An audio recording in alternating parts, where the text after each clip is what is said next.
my channel. So in this video lecture, we are going to talk about how to manage pregnant female in dental practice. Before we start the video, if you are new to the channel, please consider subscribing it. The sole purpose of this channel is to add more meaning to the dental practice and to simplify dentistry. And don't forget to hit the like button if you want me to continue making more such video and great content for you all. So now any further ado, let's get started.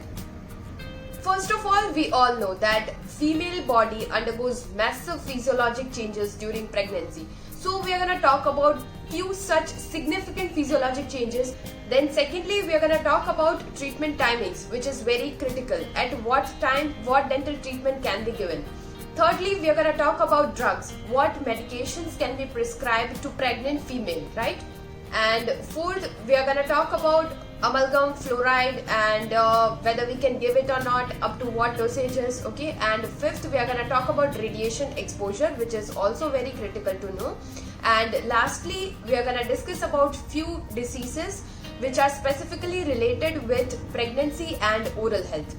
So stay tuned. Now friends, during pregnancy there are massive hormonal interactions which occurs in female body, right? There is increase of estrogen level into 10-fold and progesterone level into 30 folds. So both of these hormones increases in such a great amount and it has its effect on body obviously, right? So because of such high rise of estrogen, there is increased cardiac output. Up to 30 to 40% increase in cardiac output has been seen.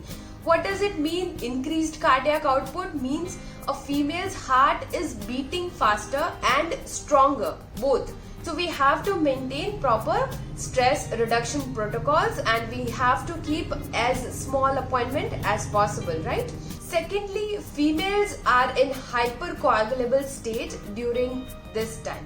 So all the coagulation factors in female body are increased. So this also we have to keep in mind if we are doing any invasive procedures. Then third thing, it is known as supine hypotensive syndrome. Okay, it is being a dentist, it is very critical for us to know that during the second and third trimester, if the patient is lying in supine position, her cardiac output decreases up to 30%. Why? Because of the increased pressure on inferior vena cava. Because of that, venous return to the heart decreases, right? So that's why it has been told that while treating pregnant female in second or third trimester, we don't have to keep our dental chair in supine position. We have to keep it slightly upright, right? And also keep pillow between the right hip of the patient so that patient lies slightly on the left side. Talking about the treatment timings, in the first trimester, unless and until it is emergency, all the elective procedures are deferred. So say no to all the elective procedures in the first trimester. Why? Because fetus is developing in this period and very sensitive to chemical and radiation. So to decrease the potential vulnerability to fetus, all the elective procedures are deferred. Second trimester is considered safest. Why? Because in this period there is absence of nausea and vomiting and fetus is also comparatively stable and there are less chances of obstetric complications. So because of these reasons, second trimester is considered quite safe, right? So what procedures can you give in second trimester? You can do the periodontal therapy and cleaning procedures, and you can also do some of the restorative procedures and some preventive care to eliminate the potential problems, and the active disease can be treated as well. In the third trimester, scaling and prophylaxis can be repeated just to take care of the hormonal damage done to the gingiva and the periodontal health. And friends, patient position is very much critical in this trimester. Okay, you have to keep patient upright, okay, not in the supine position, and also roll the patient towards left side by keeping a pillow under the right hip. And elective treatment should be avoided in third trimester and try to give short appointments. Now what about the radiation exposure? Fetus is most susceptible to radiation between 2nd to 6th week of gestation. So we need to take care of this time period, okay? Between 2nd to 6th week of gestation means no radiographs. Dose of 5 to 10 RADs is considered safe and non-teratogenic. So diagnostic X-rays are not advised to differ in pregnant female except the critical period, which is from 2nd week to 6th week of gestation, okay?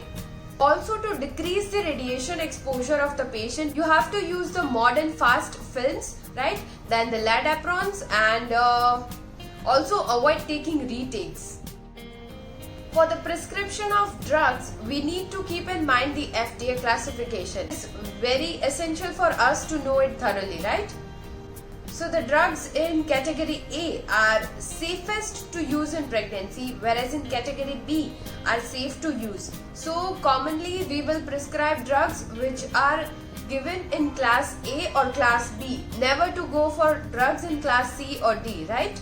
Common analgesics which we can prescribe to pregnant female are paracetamol, ibuprofen, aspirin. Although aspirin is avoided in 2nd and 3rd trimester due to the fetal and maternal hemorrhage and prolonged labor.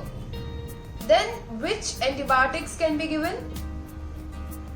We can give penicillin, amoxicillin, cephalexin, erythromycin, clindamycin, and obviously you know the tetracycline, but the side effects of giving tetracycline are the tetracycline stain in fetus, right? So we generally avoid to give it as it accumulate in bones and chelate with the calcium, right? But nystatin and chlorhexidine rinse and metronidazole, all these drugs can be given safely. Now what about local anesthetics? Local anesthetics are no way contraindicated in pregnancy, but friends, as we know that local anesthetics do cross the placental barrier and it enters the fetal circulation, right?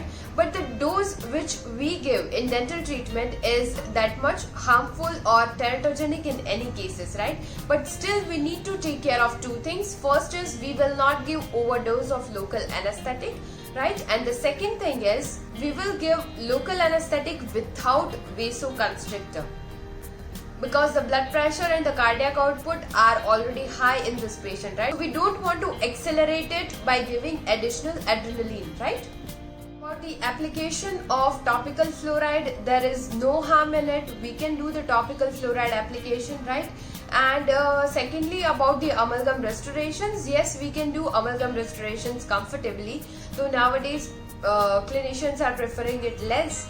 But although that if we want to, we can do amalgam restoration, as the amalgam vapor which is generated from the restoration is 1 to 3 microgram per day, so which is not teratogenic and it is completely safe. We will discuss some of the oral diseases which are commonly prevailing during pregnancy. Here you can see the pregnancy gingivitis. Gingival inflammation initiated by plaque and exacerbated by elevated circulatory estrogens. So it most commonly occur in 2nd to 8th month of pregnancy and in 50 to 100% of the women. So this might be the most common problem which we might have to face in pregnant female, right, which is pregnancy gingivitis. And for its treatment we can do scaling, root planing and curettage depending upon the severity.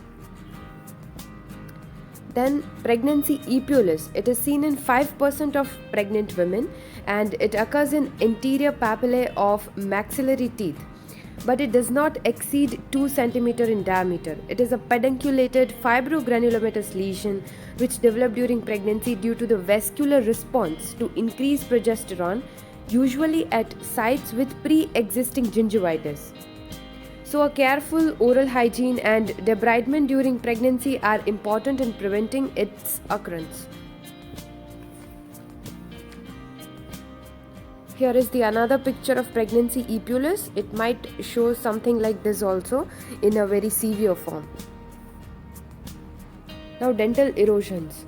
due to the vomiting and esophageal reflux, which causes weakening of the tooth enamel and dental erosion. So we will treat this similar to as we will treat in any other patient. Then caries, they are also most common during pregnancy because of the salivary changes. There is decreased mineral and decreased flow from first to third trimester. The salivary flow gradually decreases and the saliva becomes more acidic. So all these factors are predisposing for caries. I hope this video was helpful to you. So please hit the like button if you like it, and do subscribe it if you are new to the channel, and stay tuned.